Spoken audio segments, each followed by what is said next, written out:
अस्सलाम वालेकुम स्टूडेंट्स, अजीज़ math point पे एक दफ़ा फिर आपको वेलकम। स्टूडेंट, मैंने आपको question number 2, question number 3, question number 4 short question सारे आपको समझा दिए हैं कि कहाँ कहाँ से आएंगे। अब बारी आती है लॉन्ग क्वेश्चन की। तो लॉन्ग क्वेश्चन मैथ 10th के लिए जो इम्पोर्टेंट लॉन्ग क्वेश्चन है वो मैं आपको बता देता हूँ। पहले मैं बताता हूँ कि कौन कौन से चैप्टर से आएंगे और फिर मैं आपको बताता हूँ कि कौन कौन से लॉन्ग क्वेश्चन आप कर लें, वो आपके लिए ज़्यादा इफ़ेक्टिव हैं। यूनिट 5 पहले से आना है, उसका ए पार्ट क्वेश्चन 5 का ए पार्ट यूनिट 1 से आएगा। उसके लिए एक्सरसाइज 1.4 है।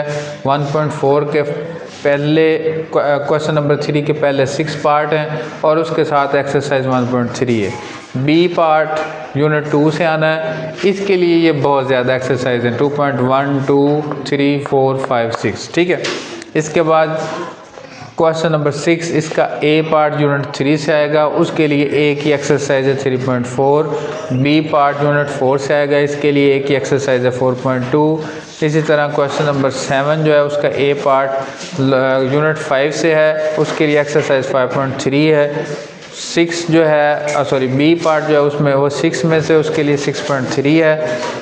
क्वेश्चन 8 उसका ए पार्ट यूनिट 7 से है। 7 के लिए 2 एक्सरसाइजेज हैं और बी पार्ट जो यूनिट 13 से, ये डायग्राम बनाने वाला क्वेश्चन होता है।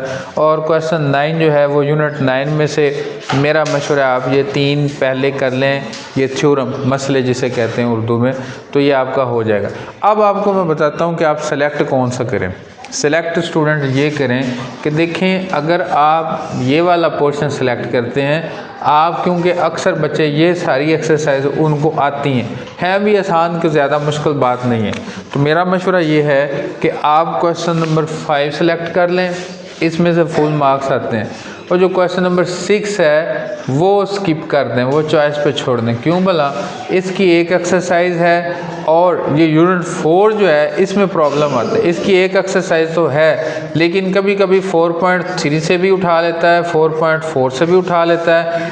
पिछली दफ़ा 4.4 से क्वेश्चन आया था साहिवाल बोर्ड में, तो बच्चे जो हैं वो सॉल्व करते रहते हैं, सही आंसर नहीं निकलता, तो एवरेज 3 मार्क्स लगाते हैं, तो फिर 75 आउट ऑफ 75 नहीं आ सकते। इसलिए बेहतर ये है कि ये छोड़ दें, ये ज़्यादा थोड़ा सा मुश्किल है और ये टाइम कंज्यूमिंग है, इसमें टाइम बहुत ज़्यादा लगता है।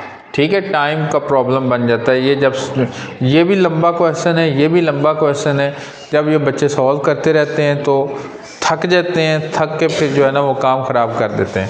उसके बाद क्वेश्चन नंबर जो 7 है वो आप लाजमी करें। ठीक है, इसकी रीज़न क्या है? इसकी रीज़न ये है कि एक ही एक्सरसाइज है, इसके लिए भी एक ही एक्सरसाइज है और ये बहुत आसान है।